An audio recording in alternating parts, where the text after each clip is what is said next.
साथियों, जय भीम, जय विज्ञान, जय संविधान। मैं रोहतास कुमार और आप देख रहे हैं किताबों की दुनिया।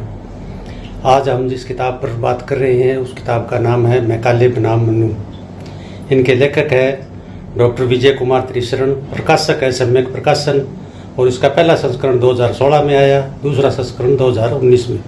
इसकी कीमत है 125 रुपये। साथियों, यह किताब अपने समय के दो व्यक्तियों का तुलनात्मक अध्ययन है। इसका प्रकाशकीय शांति स्वरूप बौद्ध ने लिखा है। वो प्रकाशकीय में लिखते हैं कि लॉर्ड मैकाले भारत आए तो उन दिनों राजनीतिक रूप से तो अंग्रेजों की सरकार थी, मगर समाज में मनु महाराज के बराबर कानून लागू थे। मुगल शासन के दौर में भी शूद्रों और अछूतों की विध्वंस लीला जारी थी। लॉर्ड मैकाले ने शिक्षा सुधार के जो कार्य किए, उसी से इस देश के बहिष्कृत लोगों को शिक्षा का अधिकार मिला।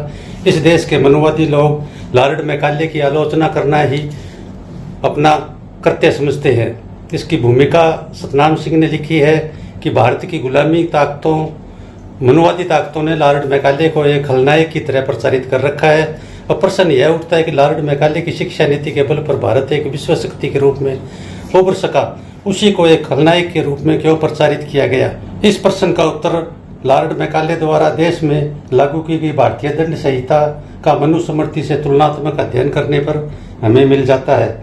लॉर्ड मैकाले की भारतीय दंड संहिता से पहले मनुस्मृति नामक अमानवीय दंड संहिता लागू थी। इसके तहत दंड प्रणाली जाति और वर्ण आधारित थी और वर्ण और जाति की स्थिति जितनी निम्न थी उसके लिए दंड का प्रावधान उतना ही कठोर था। आदमी की जान की कीमत मानवीय आधार पर तय नहीं होती थी, बल्कि वर्ण और जाति के आधार पर तय होती थी। मैकाले की दंड संहिता ने इस मानवीय परंपरा को धीरे सिरे से खारिज कर दिया। अब एक शूद्र और अछूत की तरह एक ब्राह्मण को भी अपराध करने की स्थिति में जेलों में बंद करने व फांसी पर लटकाने लगे। इसलिए इस वर्ग ने लॉर्ड मैकाले से चिढ़कर उसे खलनायक बना डाला। फूट डालो और राज करो का जुमला अंग्रेजों पर थोपा जाता है, जो कि पूरी तरह से गलत और मनगढ़ंत है। अंग्रेजों की शिक्षा नीति और भारतीय दंड संहिता तो समूचे देशवासियों को एकता के सूत्र में बांधने की मानवतावादी दृष्टिकोण से डिजाइन की गई है। उसमें ढूंढने पर भी एक भी बिंदु ऐसा नहीं मिलेगा जो फूट डालो की भावना पर आधारित हो। जबकि फूट डालो और राज करो की भावना तो मनुस्मृति की हर धारा में थी। वहां तो ऊपर से लेकर नीचे तक फूट डाली गई थी ताकि ब्राह्मण धर्म सत्ता, क्षत्रिय राज सत्ता और वैश्य अर्थ सत्ता पर जमा रहे और शूद्रों और अछूतों को गुलाम बनाए रखे। मनु का समाज दर्शन। मनुस्मृति की रचना मनु द्वारा सन 185 ईसा पूर्व में ब्राह्मण राजा पुष्यमित्र शुंग के शासनकाल में की गई थी। पुष्यमित्र सम्राट अशोक के पुत्र राजा वरदत्त का सेनापति था। वरदत्त एक बौद्ध शासक था जिसने को धोखे से मार करके पुष्यमित्र शुंग समय राजा बन बैठा। पुष्यमित्र ने ही भारत में ब्राह्मणी प्रभुत्व स्थापित करने के लिए एक ब्राह्मणी विधान की रचना करवाई, जिसे मनुस्मृति कहते हैं।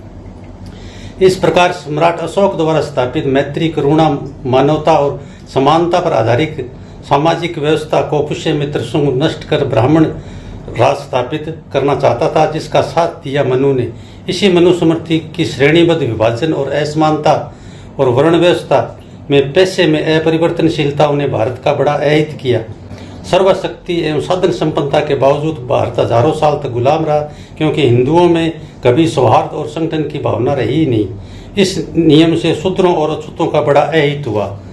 वे घृणित पैसों तक सिमट कर रह गए, क्योंकि मनु के विधान ने उन्हें मन और शरीर से विकलांग बना दिया तथा उनका संपूर्ण विकास अवरुद्ध हो गया। इस प्रकार मनुदास प्रथा और छुआछूत कायम कर ब्राह्मणों की सर्वश्रेष्ठता को चिरस्थायी बना देना चाहता था। मनु शूद्रों के प्रति कितना द्वेषी था, इसका अंदाजा इस बात से लगाया जा सकता है कि उसने शूद्रों को वेद पढ़ने तो दूर इसे सुनने पर भी मनाई थी। अर्थात मनु शूद्रों और अछूतों को पीढ़ी दर पीढ़ी अज्ञानी बनाए रखना चाहता था, क्योंकि एक अज्ञानी व्यक्ति चेतनाहीन होता है और वह मानव होते हुए भी मानव पशु के समान है। मनु के विधानों का समर्थन करते हुए बाल गंगाधर तिलक ने बाबा साहब और छत्रपति साहू जी महाराज द्वारा साउथ ब्रो कमीशन के समक्ष विधानमंडलों में दलित पिछड़ों के लिए प्रतिनिधित्व की मांग करने पर घोर आपत्ति जताई थी। वे शूद्रों और अछूतों को आगे बढ़ने से वंचित करना चाहते थे। तिलक ने मनु विधान की वकालत करते हुए कहा था कि दलित और पिछड़ों को मिडिल क्लास से ज़्यादा शिक्षा ग्रहण नहीं करनी चाहिए और उन्हें अपना जातिगत पैसा ही अपनाना चाहिए। जब तिलक जैसे महाविद्वान और स्वतंत्रता सेनानी मनु का कट्टर समर्थक हो सकता है तो साधारण जन का क्या कहना। तिलक ने मनुस्मृति द्वारा शूद्रों पर थोपी गई नियोग्यताओं को कभी आलोचना नहीं की बल्कि गौरवगान ही किया। अब हम मनु की दंड संहिता पर चर्चा करेंगे। मनु ने शारीरिक चोट, चोरी, डकैती, झूठी गवाही, आपराधिक विश्वासघात, धोखाधड़ी, व्यभिचार एवं बलात्कार जैसे कृत्य को अपराध की श्रेणी में चिन्हित किया गया। राजा न्यायकर्ता तथा आर्थिक दंड राजकोष में जमा होता, पीड़ित को कोई मुआवजा नहीं मिलता था। बाबा साहब के शब्दों में मनुस्मृति कानूनों का एक ग्रंथ है, नीति शास्त्र संहिता नहीं। मनु ने गुलामी को मान्यता प्रदान की परंतु उसे शूद्रों तक ही सीमित रखा। मनु की दंड संहिता जाति आधारित है जिसमें ब्राह्मणों को लगभग दंड से मुक्त ही रखा गया है, जिसकी कुछ वानगी देखिए। ब्राह्मण के लिए मृत्यु दंड वर्जित है, इसके स्थान पर उसका सिर मुंडा देना निश्चित किया गया है, लेकिन अन्य वर्णों और जातियों को मृत्यु दंड भुगतना पड़ेगा। मनुस्मृति अध्याय 8 श्लोक 379 में ये लिखा गया है, ब्राह्मण की कभी हत्या न करें, चाहे उसने कितने भी बड़े अपराध किए हों। ऐसे अपराधी को संपत्ति सहित अपने देश से चले जाने देना चाहिए। मनुस्मृति अध्याय 8 श्लोक संख्या 380। जो क्षत्रिय किसी ब्राह्मण का कठोर वचन बोलकर अपमान करेगा उस पर 100 पण, वैश्य पर 150 पण का आर्थिक दंड लगेगा, लेकिन उसी प्रकार के अपराध के लिए शूद्र का व्रत कर देना चाहिए। मनुस्मृति अध्याय 8 श्लोक 267। यदि कोई ब्राह्मण व्यभिचार करे तो उसे मृत्युदंड न देकर अपकीर्ति कर सिर मुंडाने का विधान है, जबकि अन्य वर्ण के व्यक्ति के लिए मृत्युदंड का विधान है। मनुस्मृति अध्याय 8 श्लोक 379। यही विधान गवाही में भी लागू है। स्त्रियों की साक्षी स्त्रियां, ब्राह्मण की साक्षी ब्राह्मण और शूद्रों की साक्षी शूद्र को ही होना चाहिए। उपरोक्त दंड विधान क्रूरतम और दिल को दहला देने वाला है। अगर स्त्रियां वेद निहित दैनिक अग्निहोत्र करती है तो नरक में जाएगी। मनुस्मृति अध्याय 11 श्लोक 37। ब्राह्मण उस यज्ञ में दिए गए भोजन को कभी ग्रहण न करे जिसमें किसी स्त्री द्वारा हवन किया गया हो, वह सज्जनों के लिए अमंगलकारी और देवताओं के लिए प्रतिकूल होता है। मनुस्मृति अध्याय 4 श्लोक 205।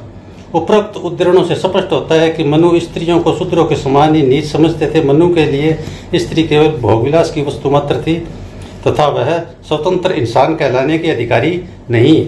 कोई यह सोचता है कि मनुस्मृति के रचनाकार मनु जैसे मानवताविहीन और घोर विषमतामूलक सिद्धांत का सर्जन करने वाले का आज की सामाजिक परिप्रेक्ष्य में मनुवादियों की दृष्टि में कोई प्रासंगिकता नहीं है तो उनको राजस्थान हाईकोर्ट जयपुर में जाकर भारी हैरानी और दुख होगा कि हाईकोर्ट परिसर में सन 2001 से ही मनु महाराज की आत्मगत प्रतिमा स्थापित होना इस बात का द्योतक है कि मनु के पुजारी आज भी उनके क्रूर कानूनों को कितनी अहमियत देते हैं। 25 दिसंबर 1927 को महाड़ सम्मेलन जो कि बाबा साहब डॉक्टर अम्बेडकर के नेतृत्व में आयोजित किया गया था, उसमें निर्णय लिया गया कि जिस मनुस्मृति ने वेदों को सुनने पर शूद्रों और अछूतों के कान में पिघला शीशा डालने का विधान रचा तथा जिसने इस वर्गों के आत्मसम्मान को कुचला तथा उन्हें सामाजिक, आर्थिक, धार्मिक तथा राजनीतिक दृष्टिकोण से हमेशा के लिए गुलाम बना डाला, उसे जला डालना चाहिए। 25 दिसंबर 1927 की मनुस्मृति दहन की घटना महाड़ सम्मेलन की सीधी कार्रवाई की एक अद्वितीय मिसाल थी। इस घटना ने रूढ़िवादी पोंगे पंडों एवं आचार्यों को हिलाकर रख दिया। वास्तव में 25 दिसंबर का दिन भारतीय इतिहास में एक महत्वपूर्ण तारीख के रूप में याद किया जाएगा।